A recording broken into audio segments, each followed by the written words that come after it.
Well, as we have told you before, our colleague Marziah Hashemi, who is a senior correspondent and news anchor here at Press TV, has been detained illegally in the United States. It has been more than a week now. It's the 8th day that she is being held in an FBI detention center in Washington, D.C.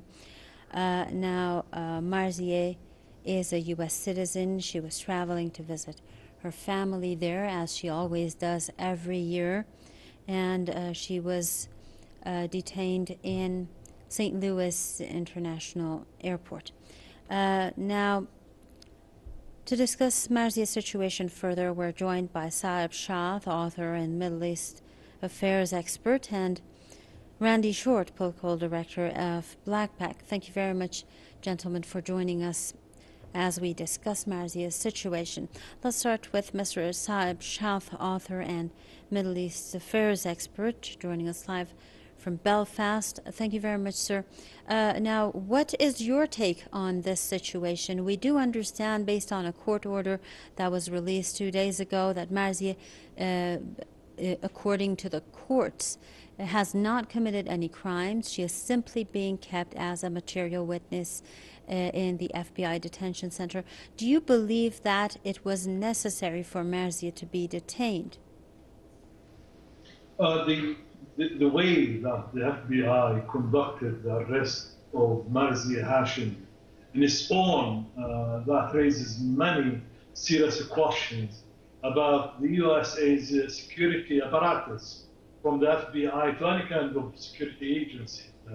How they have disregards to the Bill of Rights and basic principles of the human rights, taking into account that the USA invaded countries to export their version of democracy, as they say, quote unquote. Iraq, for an example. And since today the USA claims that they are the beacon and the guardian as well of democracy in the world. So the whole thing, what's happening today with Sister Marziah, is a blatant violation of freedom of speech and human rights. When they arrested her and they detained her without charges, the FBI tried to humiliate her and abuse her, a very dignified journalist here, by disrespecting her religious views and practices, by breaking her rights as constitutional rights as an American citizen. I believe, though, when the United States of America's government on a Friday, they stated that they are holding Ms. Hashemi in jail as a material witness, quote unquote, and they said that she would be released after she testified before a grand jury. And furthermore, on Saturday, Washington Post reported a report said the United States of America's judicial authorities rarely issue material witness warrants. And that warrant issued for Press TV anchorwoman was the first of its kind this year. All of what that says to us, she is a witness in a criminal investigation, as they say. To me, this is the first step in an attempt to label all the journalistic works carried out by Press TV journalists, who mainly they are American journalists who work for Press TV, like Sister Marziah, as they are working for an enemy propaganda, considering Iran as an enemy, and she's working as a propagandist for the enemy. This is one of the things which I believe they were going to libel her, and she is involved in a criminal activity on that basis. So from here we see the mistreatment of her, but all is targeting toward silencing any journalist, any contributor from the United States of America or outside the United States of America work or contribute anything to the Press TV. Thank you very much, Mr. Shaath.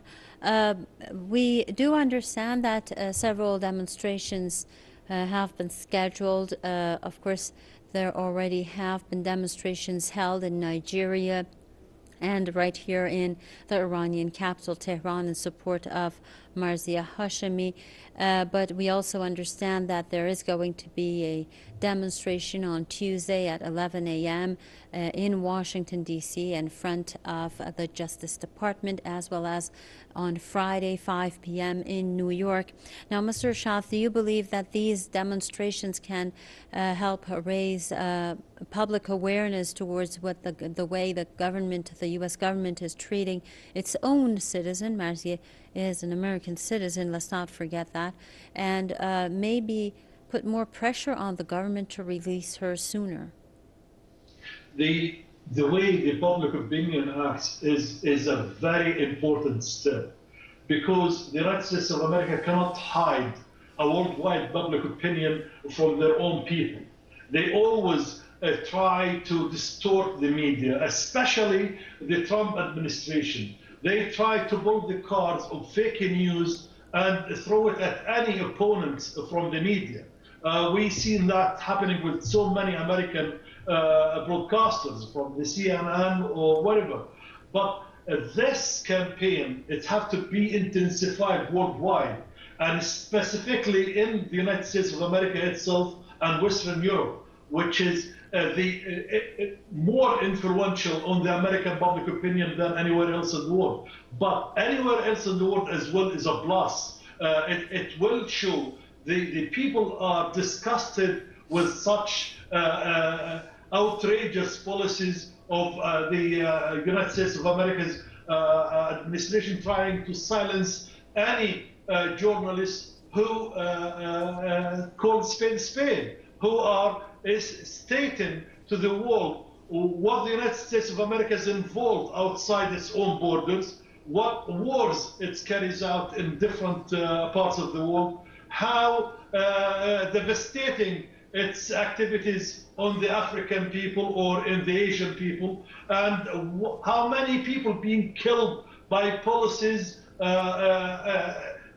being administrated by the American administration itself and being executed by its soldiers overseas. This is the campaign have to be intensified and to be on a daily basis to try to influence the public opinion. And then that can make the administration listen to its own people and to the international organization.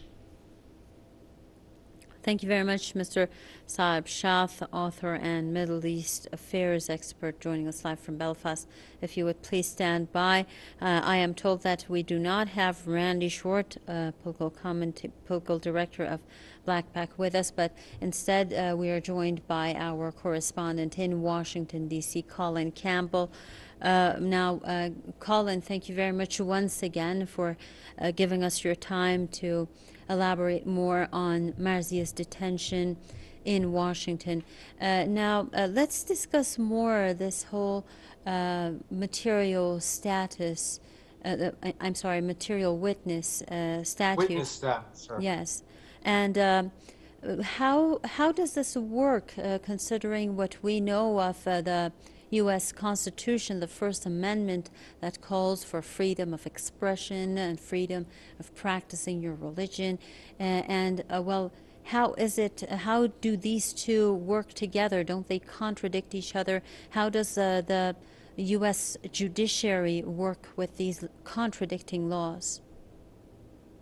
Yeah, so we have to separate all of these things, right? You have the freedom of expression, the freedom of religion. If the U.S. was to incarcerate someone based solely on this part of the Constitution, obviously that would be unconstitutional. That would be very illegal.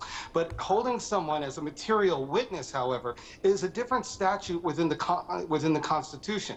And because of bonding laws and bonding edicts that have been issued by the federal government is able to detain somebody if they are deemed as a material witness for another criminal type of case. And that's where the confusion is, because we're not sure what criminal case Marziah Hashemi is supposed to be the material witness for. That's where this obfuscation has come in, and it adds to the exacerbation of this issue because of the fact that there have been gag orders served on Ms. Hashemi's relatives to prevent them from telling us the depths of this case. So all we know is that she's being held as a material witness. Under federal guidelines, that is able to be done. Now, for how long? That is another question, because for the first 72 hours, they are not allowed to hold you beyond that time limit without pressing any kind of charges, without giving a reason as to why the person is being held. And we went through that over the past week. When Ms. Hashemi was first detained, there was a lot of exasperation, a lot of questions. Well, then later on, we found out that she was being held as a material witness. Well, under federal guidelines, that would be allowable, because they're saying, or the federal government rather, or the Trump administration rather, is saying that she's being held for reasons that are not aligned with violations of the Constitution. This is something else. This is a different animal, so to speak. But what is that animal? That's what we're trying to figure out, because it depends on how long she can be held, when this court case is supposed to come up, when it's going to be heard by a judge. That will help to determine how long Ms. Hashemi is going to be held for. Now, Colin, we also do understand that this whole material witness statute, this is somehow a consequence of the 9/11 attacks, and basically it was back then when this was proposed. Until 2011, the FBI was allowed to detain someone as a material witness for only 14 days, but it was President Obama who signed this into an indefinite detention in case the FBI sees fit. It is, first of all, very interesting to know that Mr. Obama did actually allow this detention to be extended from 14 days to indefinitely by the FBI. And also, it also raises the question of what can we expect to happen to Marziah, and when she is released, will she be able to sue the U.S. government for holding her without detention for so long? Yeah, I think that there would be legal ramifications here. Again, it really depends on how the U.S. or how the Trump administration spells out its narrative as to why they held Ms. Hashemi. Listen, this is part of the national defense laws and statutes that came about after 9/11 because of neocon pressures and neoliberal Democrats caving into these pressures as well. That put pressure on the president to sign this into an indefinite time limitation. Now, of course, this would very much seem unreasonable and unconstitutional, but because of the desperation of many of these lawmakers to try to appeal to very hardcore, very hawkish constituents, therefore they put this into law. It also allows them to incarcerate or detain people that the administration may seem unfavorable to the government. And we have to wonder whether or not this falls under Statute 56419, which is the CFR that disallows people from working with the Iranian government, particularly if they are working overseas in Iran or if they hire someone in Iran to do business here, whether that is illegal or not. And depending on the manipulation of the laws and how they are applied, we can imagine that the U.S. could drag this out as long as possible. And depending on if they do it in a legal way, if there is justification, Marziah would definitely have legal recourse as to sue the government because of her indeterminate amount of detention time. Thank you very much, Colin, for those elaborations. Now, we have already talked to Kevin Barrett, another political commentator, who believes that the U.S. establishment ordered the arrest and mistreatment of Marziah Hashemi. Let's take a listen to what Kevin had to say.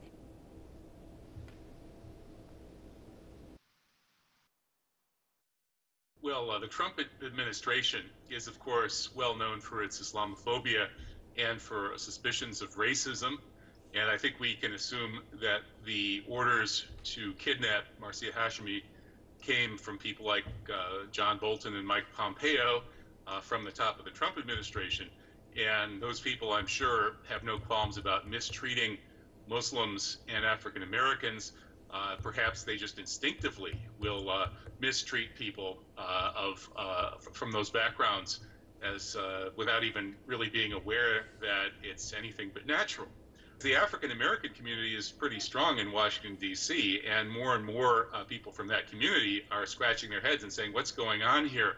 Why is this racist Trump administration picking on the most successful African American news anchor in the world? And of course, the answer to that is that it's not that she's done anything wrong. Even the government admits that. They're trying to get their story straight. They're making up some kind of story as they go along, apparently, involving a mysterious prosecution that they can't tell us anything about.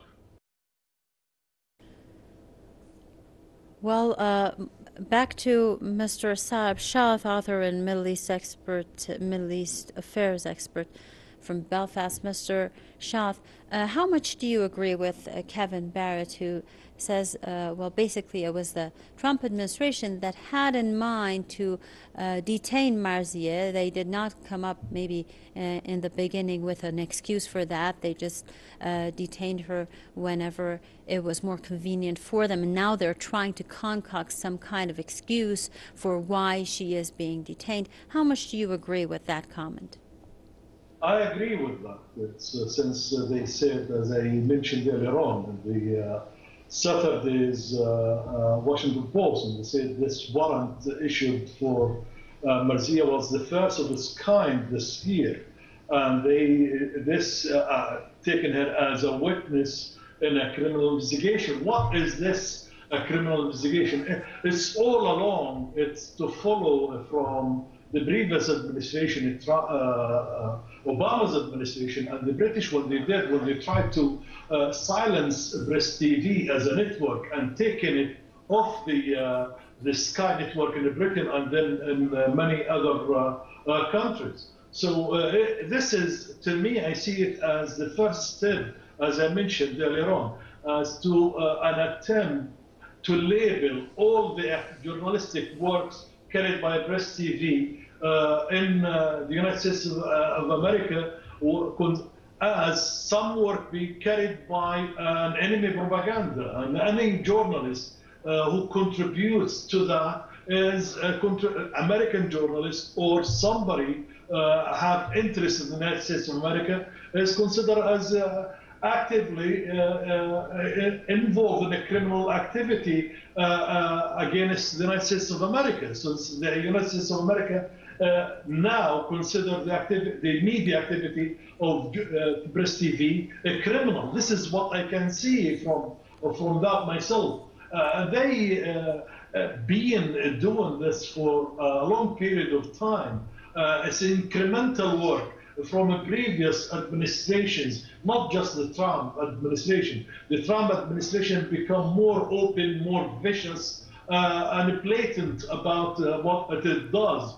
And in the way they even try to humiliate Sister Marziah is unbelievable, in violating her religious beliefs and violating her human rights and shackling her and treating her. It's a message directed at a lot of people, not just Marziah herself. Marziah, they have grudges against her because she's a very educated journalist. And a journalist, when she was involved in her work, she used to send the message loud and clear worldwide what the United States of America's activities it's involved in the Middle East and what wars it carries and all of that.